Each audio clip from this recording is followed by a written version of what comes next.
Masjid Husain, karena di dalam masjid itu ada kepala Husain, cucu Nabi Sayyidina Husain. Nabi punya anak Fatimah, Fatimah punya anak Husain. Kepala Husain ada di belakang. Ini jalan raya, ini Masjid Al-Azhar. Nanti kalau Bapak ke Mesir, Kairo, mana tempat Ustaz Somad kuliah dulu? Ini Masjid Al-Azhar. Ini jalan raya, ini Masjid Husain. Jarak antara Masjid Al-Azhar dengan Masjid Husain dekat, azannya bersaut-sautan. Itu dalil bagi orang yang melarang tak boleh bangun masjid berdekat-dekatan. Boleh, tapi sama-sama penuh. Ini dua masjid dekat sama-sama kosong. Jangan membangun masjid, makanya harus ada izin dari Forum Komunikasi Umat Beragama. Harus ada syarat-syarat pendirian masjid. Jangan mentang-mentang punya duit dirikan, akhirnya menimbulkan mudarat, kelahi. Hanya beda-beda sikit masjid. Alah, tak dikasihnya aku di sok pertama, nanti aku buat masjid. Buat masjid apa namanya? Masjid sok pertama. Sombong. Kaji kita tadi kan awalnya menghilangkan sombong. Bangun masjid itu untuk merendahkan diri, bukan untuk menunjukkan kita kaya. Masjid siapa tuh? Masjid aku lah. Kenapa Pak buat? Karena aku kemarin tak boleh situ, aku buat kan. Ada tak tips dari Ustadz untuk kami kaum wanita agar mendapatkan jodoh yang soleh?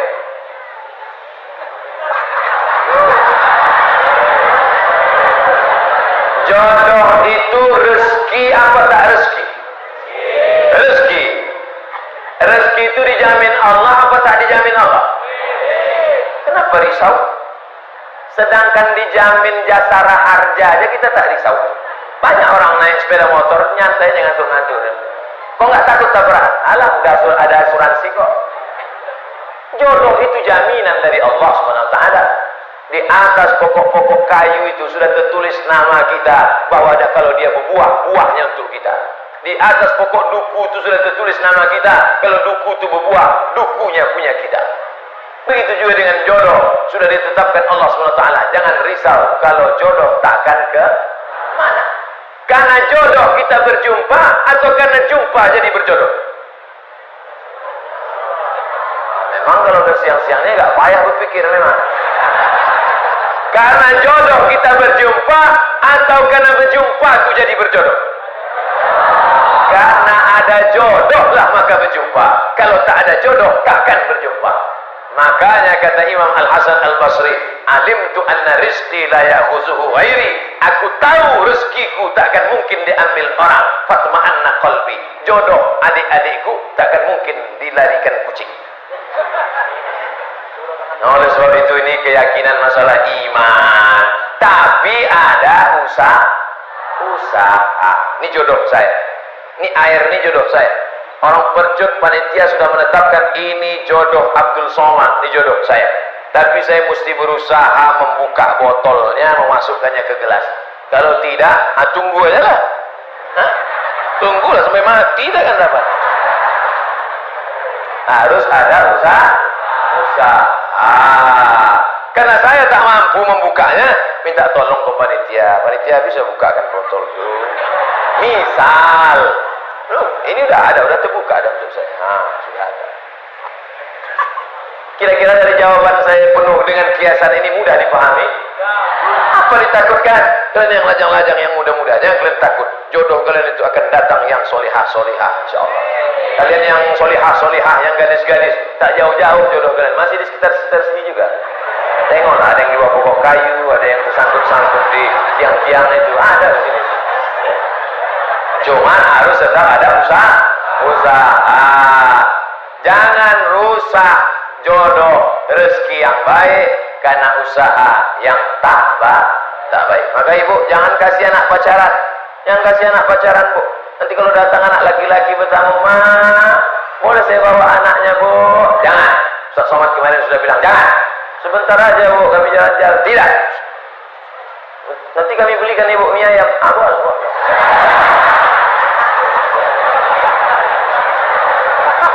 Murah jadi anak gadis. Ustaz, saya mengizinkan suami saya kawin lagi. Nampaknya yang menulis ini laki-laki, tapi dalam hati kita dongkol. Bagaimana itu Pak Ustaz? Masuk surga apa tidak? Masuk, cuma agak lambat sedikit.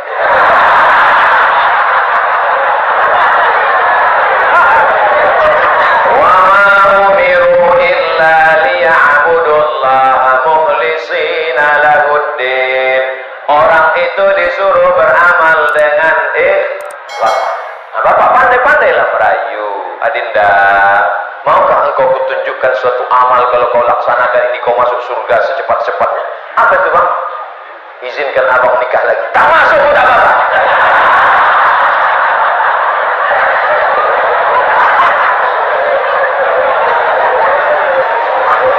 Ibu jangan takut suaminya nikah lagi, karena Negara Kesatuan Republik Indonesia sudah menetapkan peraturan mereka tak mungkin bisa nikah kalau tidak ada tanda tangan dari istri pertama di atas matre 6.000. Oleh sebab itu, ibu hati-hati kalau ada di laci nampak matre 6.000. Kalau buka laci nampak matre 6.000, apa itu lah?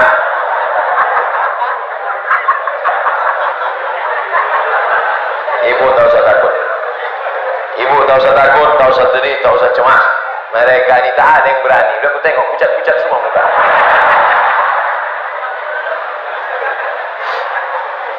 Ustaz, apa hukumnya ikut asuransi? Kita menabung 350.000 dalam jangka 1 tahun, uang kita menjadi 25 juta. Haram. Jadi Pak Ustaz, tarik duitmu balik. Bunga, riba, haram. Ustaz ada ikut? Enggak, saya tak ada ikut. Asuransi kecelakaan mobil tak ada.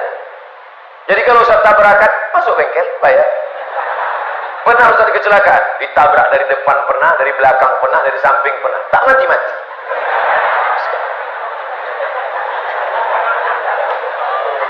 Pergi saya ceramah dari rumah sebelum subuh, kencang 120 lah. Tak nampak saya di depan itu ada box culvert, galian jembatan, karena gelap. Terbang mobil itu, berhentinya pas nabrak tiang listrik, hancur. Masuk bengkel, ditanya sama orang bengkel, Pak, ya, Bapak pakai safety belt? Enggak, lupa. Kok enggak mati? Mana tahu? Ini Pak, kalau menurut perhitungan kami orang bengkel, ini Bapak mati ini, hancur remuk ke dalam. Malah yang bayar pakai asuransi mati duluan. Nah, oleh sebab itu maka masalah ini adalah masalah keimanan kita kepada Allah Subhanahu wa taala. Bagaimana hukumnya mengadakan jamu laut, kenduri, nelayan dengan memotong kepala kambing, kepala kerbau untuk menghanyutkannya ke laut? Di Mesir itu harus dihanyutkan anak gadis. Karena kalau tak dihanyutkan anak gadis, air sungai Nil ditahan sama jin. Air kering. Kalau air sungai Nil kering, maka nanti gandum tak tumbuh, ikan tak datang, orang Mesir mati. Datanglah gubernur Mesir namanya Amr bin As. Kata Amr bin As, jangan lanjutkan lagi anak gadis. Jangan lanjutkan anak gadis di sungai Nil. Haram membunuh anak gadis untuk jin. Tak boleh. Kata orang Mesir, kalau tak kita lanjutkan anak gadis, kita mati di Mesir ini, wahai gubernur. Akhirnya Amr bin As membuat secarik kertas surat.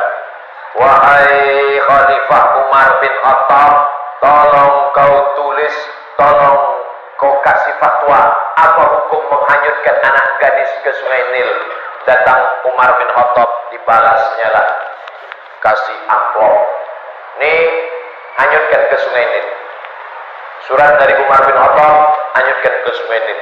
Sebelum dihanyutkan ke sungai Nil, dibuka oleh Amr bin As. Dia mau tahu apa isinya. Min Abdillah, dari hamba Allah Umar bin Khattab, ila nahrin Nil, kepada sungai Nil. In kunta tajri min qibalillah fajri, kalau kau mengalir karena Allah, mengalirlah. Wa in kunta tajri min qibali nafsik fala tajri, kalau kau mengalir karena dirimu, tak usah kau mengalir sampai hari kiamat. Dicampakkan surat itu ke sungai Nil. Besok pagi naik air sungai Nil 16 jengkal naik ke atas. Sejak hari itu tak lagi ada tradisi menghanyutkan anak gadis di sungai Nil. Saya sampai ke sungai Nil, sampai hari ini sungai Nil tak ditahan oleh jin. Jin di Indonesia seleranya agak rendah sedikit. Kambing, kerbau. Kalau di Mesir tak laku, dikasih kerbau tak lepel. Maka tuan-tuan guru berzikir, bertahlil untuk mengusir hantu belau jin setan ini. La ilaha illallah, la ilaha illallah, la ilaha illallah. Walaupun dia mau kenduri sama-sama berdoa, membaca Quran, meminta kepada Allah Subhanahu wa ta'ala, tidak meminta kepada jin, hantu dan setan. Bagaimana cara memulai dan memantapkan hati untuk berhijrah, Pak Ustaz? Saya sebetulnya udah lama mau tobat minum kamput nih, Pak Ustaz. Kenapa kau belum berhenti juga? Itulah, belum dapat momentum yang pas lagi. Nih, momentum yang pas. Kebetulan habis tablik akbar pengajian Ustaz Somad di Percut. Kebetulan pula ini ujung bulan Zulhijjah mau masuk 1 Muharram. Sejak hari ini berhenti pakai sabu-sabu narkoba. Setuju? Sejak hari ini berhenti mabuk-mabuk, selingkuh dan buat dosa. Setuju? Setelah tekad berhenti, buang semua botol-botol minuman. Yang selingkuh buang nama-nama mantan-mantan itu, mantan 1, mantan 2, mantan 3, mantan 4, mantan 5, buang semua. Setelah itu ikut pengajian, menggabungkan diri dengan komunitas remaja masjid ada?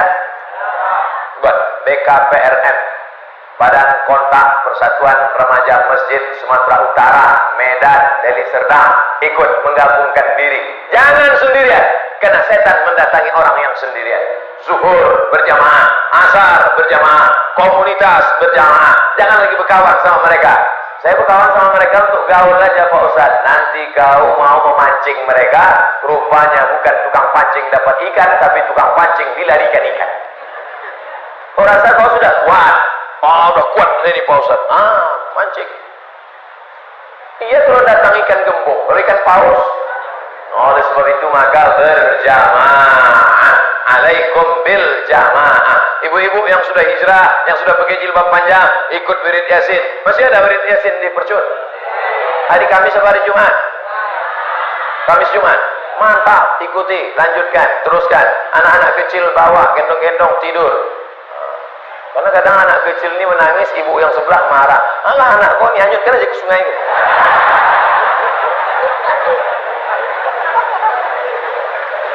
Ustaz, bagaimana jalan keluarnya menurut pandangan Ustaz tentang kurangnya minat pemuda Islam terhadap organisasi remaja masjid? Baru ku bilang tadi.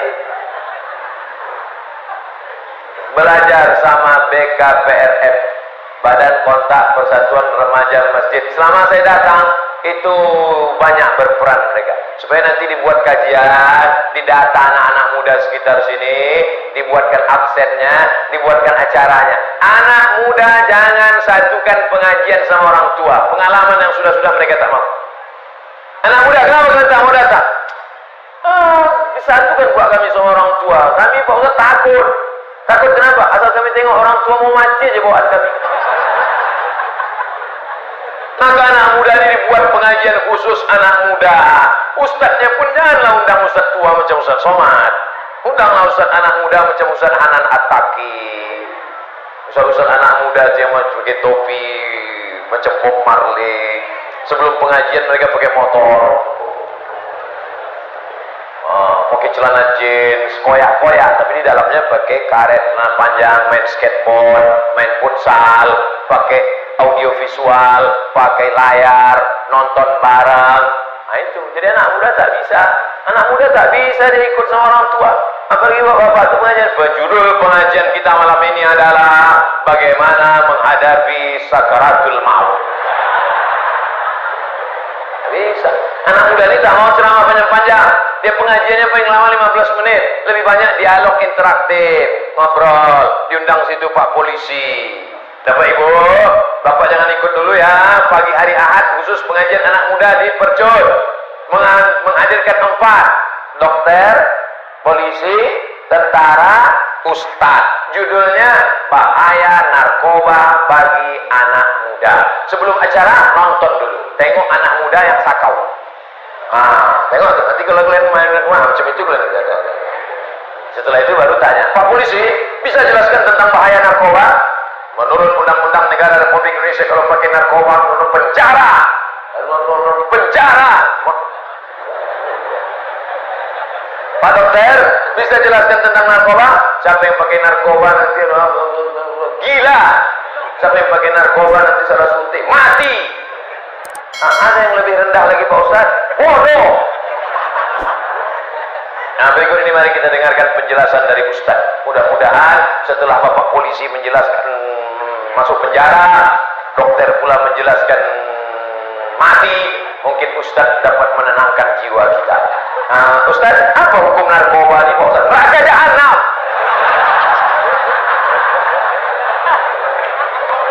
Itu hari Ahad. Hari Ahad depan buat lagi. Orang tua bapak-bapak tak ikut lagi. Hari Ahad yang kedua ini, kemarin kita sudah bahas narkoba. Ada hari Ahad ini, anak-anak remaja yang perempuan laki-laki, kita khusus praktek memandikan jenazah. Supaya mereka tahu, oh bapak-bapak, ibu-ibu tak perlu ikut. Karena nanti yang mau mereka mandikan ini adalah bapak-bapak dan ibu. Ini banyak kekeliruan di masjid kita. Kalau udah cerita penyelenggaraan jenazah, yang ikut atu-atu. Ngapain ikut? Kan mau dimandikan nanti.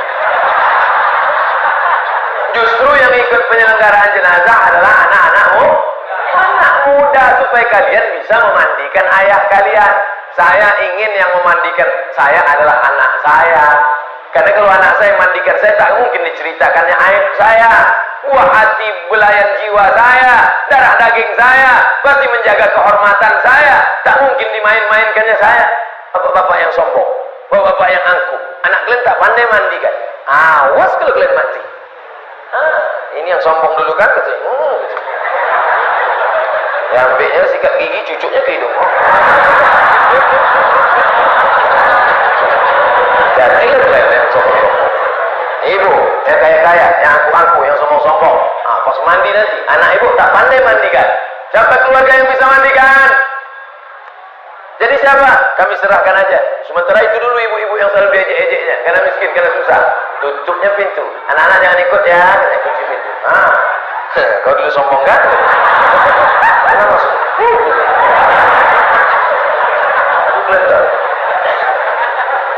Makanya anak-anak kita harus diajar menyelenggarakan jenazah.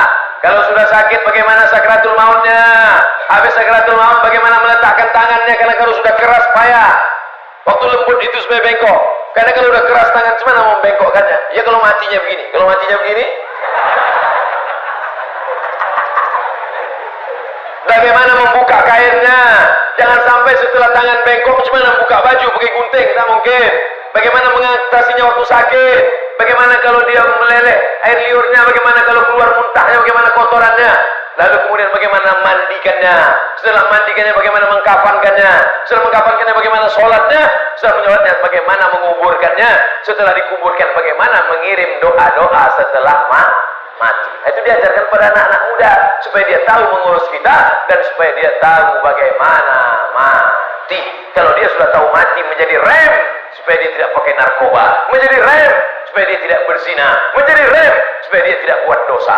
Ini buat nanti kontak dengan Ustadz Iqbal Sauki yang punya kontak dengan Badan Kontak Koordinasi Persatuan Remaja Masjid Sumatera Utara. Apa hukum orang tinggal di sekitar masjid tapi tak sholat di masjid? La sholata li jaril masjid illa fil masjid. Orang yang dekat masjid tak sah sholatnya kalau tak di masjid. Hadis ini kata sebagian ulama dhaif, tak bisa dipakai untuk hukum, tapi bisa dipakai untuk fadail a'mal. Nabi kalau selesai sholat dia menengok ke belakang, dia tengok satu-satu, asyhadun fulan, asyhadun fulan, asyhadun fulan. Mana si fulan kenapa tak ke masjid? Mana si fulan kenapa tak ke masjid? Mana si fulan kenapa tak datang ke masjid? La uharriqanna alaihim buyutahum. Siapa yang tak datang ke masjid, kubakar rumahnya. Siapa yang tak datang sholat berjamaah ke masjid, kubakar rumahnya. Kalau hidup Nabi sekarang bertambah titik api di Deli Serdang. Saking banyaknya orang tak sholat ke masjid. Tapi alhamdulillah masjid bercut penuh melimpah ruah. Mudah-mudahan sampai hari kiamat ramai masjid. Saya salah satu petugas kesehatan. Saya mau tanya apa hukumnya melakukan tindakan kepada yang bukan mahram. Yang sakit perempuan, maka dokternya mesti perempuan. Yang sakit laki-laki, maka dokternya mesti laki-laki. Kalau yang sakit laki-laki, dokter perempuan, terjadi hal-hal yang tak diinginkan. Ustaz kok tahu? Saya pernah mengalami. Saya sakit mah. Tiba-tiba keluar ini asam lambung, maka berkeringat peluh. Kalau jalan mesti pegang ke dinding. Bergoyang dunia. Dibawalah ke rumah sakit. Entah jamaah ini mau ngerjain saya, entah dulu waktu belum nikah. Dikasihnya dokter anak gadis. Dipegang dokter dan jantung saya. Begitu keluar ditanya sama jamaah, gimana perasaan Pak Ustaz? Wah, goncang dunia nih kurasa.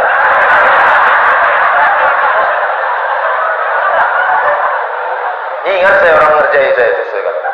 Oleh sebab itu akan datang dokter laki-laki dengan dokter laki-laki, dokter perempuan dengan dokter perempuan. Sekarang tak seimbang antara banyaknya dokter SPOG, spesialis obgyn, spesialis kandungan, dengan perempuan yang mengandung. Karena tak seimbang banyaknya dokter perempuan dengan perempuan yang mengandung, akhirnya mau tak mau dipakailah dokter laki-laki. Karena pilihannya hanya dua, pilih dua. Ibu dokternya mesti laki-laki, dokter perempuan nggak ada lagi, habis sudah. Jadi gimana? Pilih dua, melahirkan sendiri atau pakai dokter laki-laki. Tak mungkin dia melahirkan sendiri karena takut mati. Jadi hukum asalnya dokter perempuan untuk perempuan, dokter laki-laki untuk laki-laki. Tapi kalau darurat tingkat tinggi, pilihannya dua antara mati atau dokter laki-laki, maka tak boleh pilih mati. Bang, aku hamil nih, nanti melahirkan anak mesti dokter perempuan, bang. Mohon maaf deh, dokter perempuan sudah habis. Jadi paksa dokter laki-laki. Aku tak mau. Pilihannya cuma dua deh. Kau pakai dokter laki-laki atau mati? Aku pilih mati aja. Tak boleh. Darurat. Ad-darurat tubihul mahzurat. Begitu juga kalau ada kecelakaan di kampung. Kebetulan pasiennya perempuan. Satu-satunya dokter puskesmas laki-laki. Tiba-tiba terjadi. Pilihannya dua. Tolong karena darahnya sudah habis banyak atau dibiarkan. Tiba-tiba datang Pak Dokter. Gimana nih Pak Dokter? Kita biarkan aja dia mati. Harus tolong. Karena di situ ada darurat. Pelajaran dari sini, anak-anak ibu yang perempuan masukkan ke fakultas kedokteran supaya dia bisa beramal menolong pasien perempuan muslimah. Amin. Bagaimana menjadi sebaik-baik wanita yang kelak Allah janjikan masuk ke dalam surga? Posisi saya sebagai istri hanya salah sama suami. Bagaimana cara saya menembus kesalahan saya, Pak Ustaz? Ciri perempuan soleha ada 4. Iza amartaha apa'atka. Kalau disuruh dia patuh. Ciri perempuan soleha pertama, kalau dia suruh apa'atka. Kalau disuruh patuh. Adinda, masakan abang sudah siap, bang. Kok cepat kali? Aku beli nasi bungkus tadi.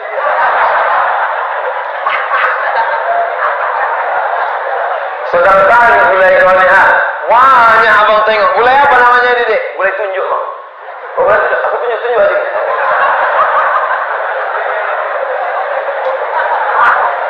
Dua, idza nazarta ilaiha sa'aratka. Kalau kau tengok dia hatimu senang. Itu ciri perempuan soleh. Asal kau tengok senang hatimu, sejuk matamu nengok dia. Masya Allah Pak Ustaz, saya senang kali nengok dia. Bini kau enggak, bini kawan aku.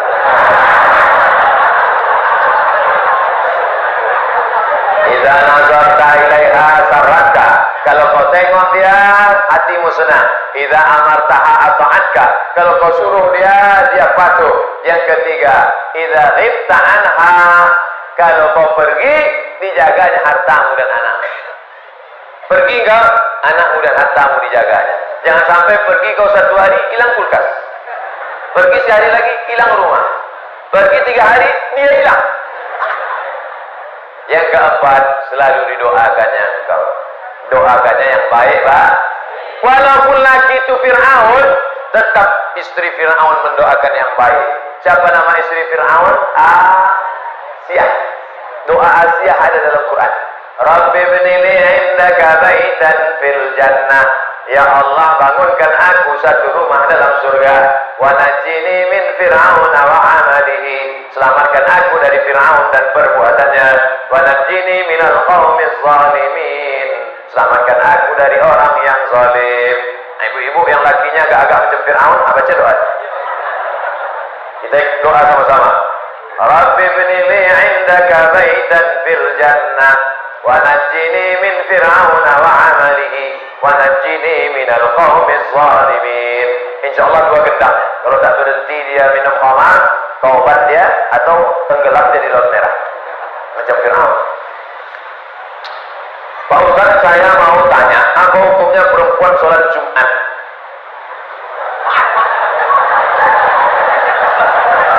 Nanti ibu pergi umrah bulan Januari, umrah bersama Ustadz Abdul Somad dengan Grand Sofa Nauli Ustadz Iqbal. Bulan Januari kita pergi umrah bersama. Ongkosnya Pak Ustadz bayar masing-masing. Nanti itu kebetulan ada hari Jumat, hari Jumat di Makkah atau hari Jumat di Madinah, dan perempuan di sana sholat Jumat. Maka ibu sholat Jumat, dengarkan khutbah Jumat. Tapi kami tak paham khutbah Jumat pakai bahasa Arab, Pak Ustaz. Ada translator by Indonesian language, pakai airport. Gimana khutbah di Makkah tadi ibu? Tak tidur. Jadi perempuan sholat Jumat hukumnya mubah, boleh. Dan perempuan kalau sudah sholat Jumat tidak perlu sholat zuhur. Kenapa perempuan tak boleh sholat Jumat? Siapa bilang tak boleh? Inilah dia bertanya, dia belum jawab. Perempuan sholat Jumat boleh. Di Makkah, Madinah, di Jawa pun di sebagian tempat ada sholat Jumat. Dan perempuan kalau sudah sholat Jumat tak perlu sholat zuhur. Siapa bilang tak boleh? Kenapa perempuan nunggu laki-laki pulang sholat Jumat baru sholat zuhur? Karena zaman dulu tak ada jam. Zaman dulu tak ada jam. Jadi dia nunggu di rumah. Balik lakinya, barulah. Oh, abang udah sholat Jumat tadi bang? Udah, baru dia sholat. Padahal lakinya itu singgah pula main gaplek kejap.